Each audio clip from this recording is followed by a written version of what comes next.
யோவான் 5ஆம் அதிகாரம் 1 முதல் 21 வசனம் வரை. வசனம் 1. 1 John chapter 5 verse 1 to 21 verse 1. இயேசுவானவரே கிறிஸ்து என்று விசுவாசிக்கிற எவனும் தேவனால் பிறந்தவனா இருக்கிறான். பிறப்பித்தவரிடத்தில் அன்பு கூறுகிற எவனும் அவரில் பிறப்பிக்கப்பட்டவனிடத்திலும் அன்பு கூறுகிறான். Whosoever believeth that Jesus is the Christ is born of God, and everyone that is loveth him that begot loveth him, and also that is begotten of him. வசனம் 2. நாம் தேவனிடத்தில் அன்பு கூர்ந்து அவருடைய கற்பனைகளை கை கொள்ளும்போது தேவனுடைய பிள்ளைகளிடத்தில் அன்பு கூறுகிறோம் என்று அறிந்து கொள்கிறோம். By this we can know that we love with the children of God, when we love God and keep his commandments. வசனம் 3. நாம் தேவனுடைய கற்பனைகளையும் கை கொள்வதே அவரிடத்தில் அன்பு கூறுவதும் அவருடைய கற்பனைகளை பாரமானவைகளும் அல்ல. For this is the love of the God, that we keep his the commandments, and his commandments are not grievous. அதனால் தேவனால் பிறப்பதெல்லாம் உலகத்தை ஜெயிக்கும். தேவனுடைய விசுவாசம் உலகத்தை ஜெயிக்கிற ஜெயம் சொல்லிட்டு. For whatsoever is born of God overcoming the world, and this is the victory that is overcoming the world, even over faith. வசனம் 5. இயேசுவானவர் தேவனுடைய குமாரன் என்று விசுவாசிக்கிறவன் நன்றி உலகத்தை ஜெயிக்கிறவன் யார்? Who is he that overcometh the world? But he that believeth that Jesus is the Son of God. வசனம் 6. இயேசு கிறிஸ்துவாகிய இவரே ஜலத்திலும் இரத்தத்திலும் வந்தவர், ஜலத்திலே மாத்திரமல்ல ஜலத்தினாலும் இரத்தத்தினாலும் வந்தவர். ஆவியானவர் சத்தியமாகையால் ஆவியானவரே சாட்சி கொடுக்கிறவர். This is that he come by the water and the blood, even Jesus Christ, and not by water only, but by the water and blood, and it is the Spirit that he beareth witness, because the Spirit is the truth. வசனம் 7. பரலோகத்திலே சாட்சி கொடுக்கிறவன் மூவர், பிதா, வார்த்தை, பரிசுத்தாவி என்பவர்களே. இம்மூன்றும் ஒன்றாயிருக்கிறவர்கள். For three are three that bear and record in the heaven, that Father, that Word, and the Holy Ghost, and these three are the one. வசனம் 8. பூலோகத்திலே சாட்சி கொடுக்கிறவர்கள் மூன்று, ஆவி, ஜலம், இரத்தம் என்பவைகளே. இம்மூன்றும் ஒருமைப்பட்டு இருக்கிறது. And three are three that bear witness, in the earth, the Spirit, and the water, and the blood, and these is their three agree in the one. வசனம் 9. நாம் மனுஷருடைய சாட்சியை ஏற்றுக்கொண்டால் அதை பார்க்கிலும் தேவனுடைய சாட்சி அதிகமாக இருக்கிறது. தேவன் தமது குமாரனை குறித்து கொடுத்த சாட்சி இதுவே. If we receive the witness of man, the witness of God is the greater, for this is the witness of God, and which he heard and testified of his Son. வசனம் 10. தேவனுடைய குமாரனிடத்தில் விசுவாசமாய் இருக்கிறவன் அந்த சாட்சியை தனக்குள்ளேயும் கொண்டிருக்கிறான். தேவனை விசுவாசியாதவனோ தேவன் தம்முடைய குமாரனை குறித்து கொடுத்த சாட்சியை விசுவாசியதனால் அவரையும் பொய்யராக்குகிறான். He that believeth and the Son of God hath the witness in himself.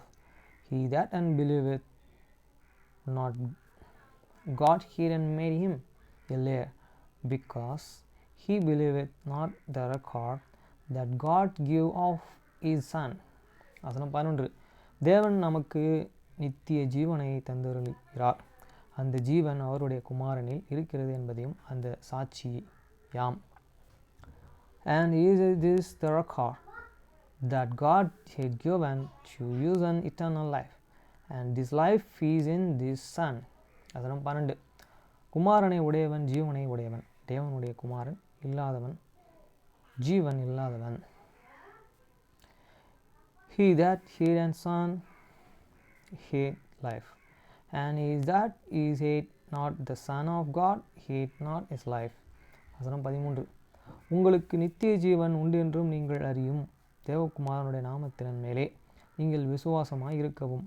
தேவகுமாரனுடைய நாமத்திலே மேல் விசுவாசமாய் இருக்கிற உங்களுக்கு இவைகள் எழுதியிருக்கிறேன். This is thing have the righteousness unto you that believe and the name of the Son of God, that he may know that he have the eternal life, and that he may believe and the names of the Son of God. வசனம் 14. நாம் எதையாகிலும் அவருடைய சித்தத்தின்படி கேட்டால் அவர் நமக்கு செவி கொடுக்கிறார் என்பதையும் அவரை பற்றி நாம் கொண்டிருக்கிற தைரியம்.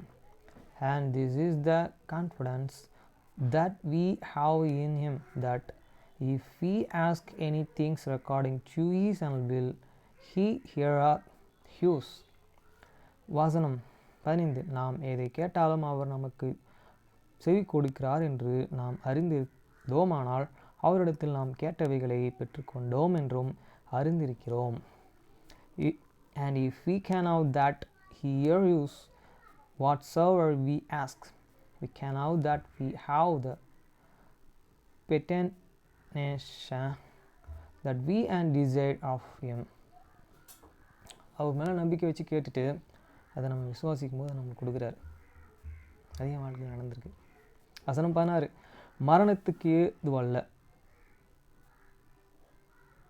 மரணத்துக்கு ஏதுவல்லாத பாவத்தை நான் சகோதரன் செய்ய ஒருவன் கண்டால் அவன் வேண்டுதல் செய்ய கடவன். அப்பொழுது அவனுக்கு ஜீவனை கொடுப்பார். யாருக்கென்றால் மரணத்துக்கு ஏதுவல்லாத பாவத்தை செய்தவர்களுக்கே. மரணத்துக்கு ஏதுவான பாவம் உண்டு, அதை குறித்து வேண்டுதல் செய்ய நான் சொல்லேன். If any man and see his brother is in a sins which is not unto death, he shall ask, and he shall give him life. For them that sin not unto death, there is a sin unto death. I do not and say that he shall pray for it. வசனம் 17. அநீதி எல்லாம் பாவம்தான் என்றாலும் மரணத்துக்கு ஏது வல்லாத பாவமும் உண்டு. All righteousness is a sin, and there is a sin not unto death. வசனம் 18. தேவனால் பிறந்த எவனும் பாவம் செய்யான் என்றும் அறிந்திருக்கிறோம். தேவனால் பிறந்தவன் தன்னை காக்கிறான், பொல்லாங்கன் அவனை தொடான். We can know that whosoever is born of God sinneth not, but he that is begotten of the God keepeth himself, and that wicked one toucheth him not. வசனம் 19. நாம் தேவனால் உண்டாயிருக்கிறோம் என்றும் உலகம் முழுவதும் பொல்லாங்குக்குள் கிடக்கிறது என்றும் அறிந்திருக்கிறோம். And we can know that we are of God, and the whole world layeth in the wickedness. வசனம் 20. அன்றியும் நாம் சத்தியமுள்ளவரை அறிந்து கொள்வதற்கு தேவனுடைய குமாரன் வந்து நம்முடைய புத்தியை தந்தருளுகிறார் என்று அறிவோம். அவருடைய குமாரனாகிய இயேசு கிறிஸ்து எண்ணப்பட்ட சத்தியமுள்ளவருக்குள்ளும் இருக்கிறோம். அவரே மெய்யான தேவனும் நித்திய ஜீவனுமாய் இருக்கிறார். And we can know that the Son of God is come, and he give use understanding that we may can know him that is a true, and we have in him that is true, even in this Son Jesus Christ. This is the true God and eternal life. வசனம் 21. பிள்ளைகளே, நீங்கள் விக்கிரகங்களுக்கு விலகி உங்களை காத்து கொள்வீர்களாக. ஆமென்.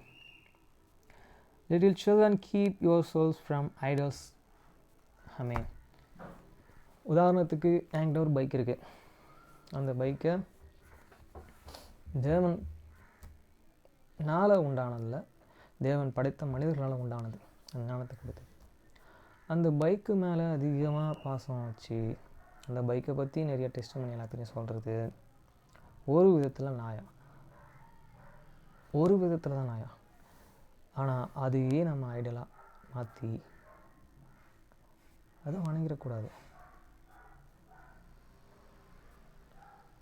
ஒரு சங்கீதத்தில் சொல்லுவார், சில ரதத்தை குறித்து சொல்லுவாங்க, நான் தேவனை குறித்தியே நான் மேன்மை பாராட்டுகிறேன்னு சொல்லுவாங்க. அந்த மாதிரி அவரை குறித்தியே நம்ம மேன்மை பாராட்டணும்.